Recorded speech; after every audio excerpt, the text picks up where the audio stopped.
اسمبلیاں وچ اس ویلے اے بھی بیٹھا سی تے نواز شریف بھی بیٹھا سی، کاف لیگ بھی بیٹھی سی، پیپل پارٹی بھی، سارے مجرم بیٹھے سن۔ جدوں حضور دی ختم نبوت تے حملہ ہویا، انہاں ظالماں نے 12,000 شیل سٹ کے 8.5 بندے شہید کر کے لوگاں دے جبڑے توڑے، اکھاں توڑیاں۔ ایک نوجوان دا بچہ ہے، اودی عمر میرے 19 سال ہونی، او دے پیٹ وچ گولیاں لگیاں، تسی او دا پیٹ ویکھو تے توبہ توبہ کرو، او دے پیٹ دے 5-6 حصے ہو گئے۔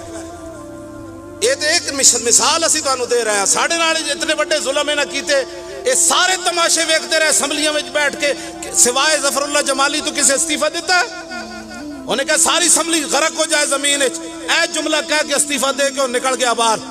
دسواں ذرا یہ سارے ہون حضور دی تمہیں تکلیف ہوتی ہے پاکستان میں حضور کی ختم نبوت پر حملہ ہو، تمہیں تکلیف کوئی نہیں ہوتی۔ ممتاز قادری پھٹے لگ جائے، تمہیں تکلیف کوئی نہیں ہوتی۔ مسجدوں کے سپیکر اتر جائے، تمہیں تکلیف نہیں ہوتی۔ قرآن و حدیث نصاب سے نکال دی